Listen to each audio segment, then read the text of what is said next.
Black Milk, that came from really, it's not really no big meaning behind the name, man. It just came to me one day while I was, when I was MCing. It was before I was doing beats, you know what I'm saying? I was just rapping at the time when I got the name. It was like, okay, if I get in the game, I want a name that's gonna stand out. I don't want to be MC such and such, you know what I'm saying? I want to have a name kind of left. So I guess that's where it came from, Black Milk, man. Just writing, words on a piece of paper, and it came together, and I was like, whatever, stuck with it. So yeah, that's what it is. I got started doing music, first was family and friends, you know what I'm saying?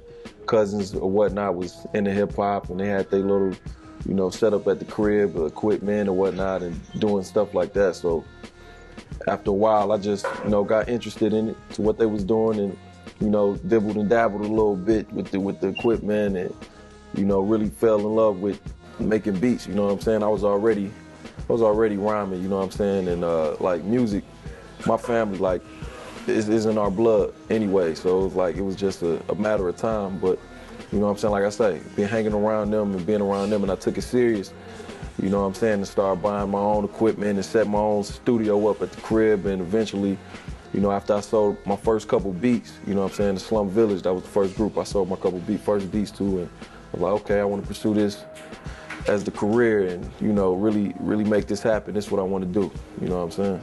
The equipment I use more than anything is MPC 2000 XL. You know what I'm saying? That's the main piece of equipment I use. I got, Pro Tools and, a few synth keyboards, you know what I'm saying? I just copped the new R3 chord keyboard. It's like it's a vocoder synth keyboard, and the board is ridiculous, you know what I'm saying? I advise people to go cop that. The board is ridiculous. They had sent me one. They sent me one to test, to the review for Scratch Magazine. They ain't let me keep the shit, so I had to send it back.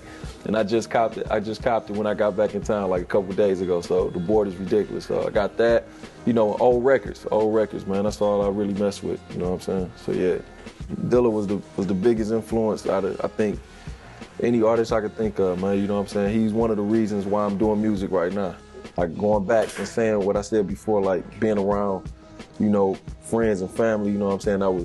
That was cool with Slum, tell you the truth, and hearing them play, like, put me up on hip-hop and, stuff that, like, real hip-hop shit, you know what I'm saying, from Tribe to Slum to Outkast to all that shit. So, hearing Slum and hearing, Dilla's production, I'm like, damn, this shit is not what I'm used to hearing, you know what I'm saying? So, being influenced by that and, getting into production, like I say, he was one of the biggest influence out of beat cats. Him, DJ Premier, and Pete Rock, but he was the biggest. And the biggest thing I took from Dilla was like just staying consistent of putting out good music.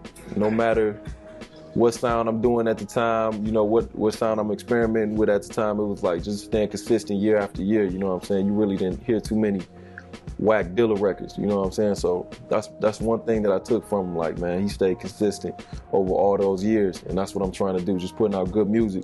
If I don't be remembered for nothing, that's what I want to be remembered for, just putting out good music, man.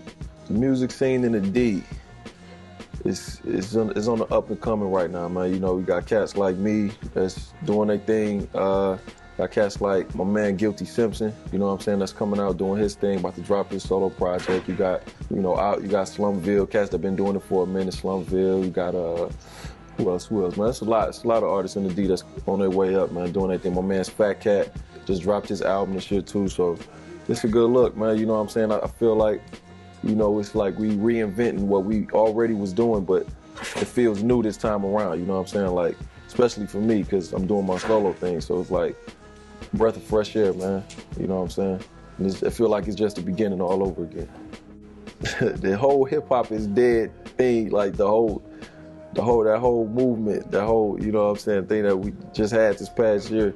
Like, I felt him. I felt Nas and, what he was saying. Then, on the other hand, I felt like there's still a lot of good music out here, you know what I'm saying? There's a lot of good music to come, you know what I'm saying? Whether it's the underground or whether it's the mainstream. So, like I say, I think hip-hop is going full circle right now. Like, it was a time where, almost you would hear like that real hip hop shit, you could hear it on the radio, you know what I'm saying? It was like mid-90s or whatnot, before then, a little before then. And then it got to a point where, you know, it got real, you know, when the commercial shit started taking over and it just got out of hand, you know what I'm saying? But I think it's coming back full circle right now where artists like Common, you know what I'm saying, is getting more in the mainstream eye, you know what I'm saying? But still doing the sound that we know him for doing, you know, keeping it doing his shit. Cats like Kanye, that's always reinventing and coming with new shit, you know what I'm saying, is doing them big numbers. And like I say, it's a few cats that's coming around, man, and pushing the envelope, but they getting in the mainstream eye, and I'm like, okay, they opening the door for artists like me, you know what I'm saying, that's doing their thing, man, and they, you know, trying to get that audience, that mass audience, you know what I'm saying? So I think it's coming full circle, man, you know what I'm saying? I don't think it's dead at all. I don't think hip hop is dead at all.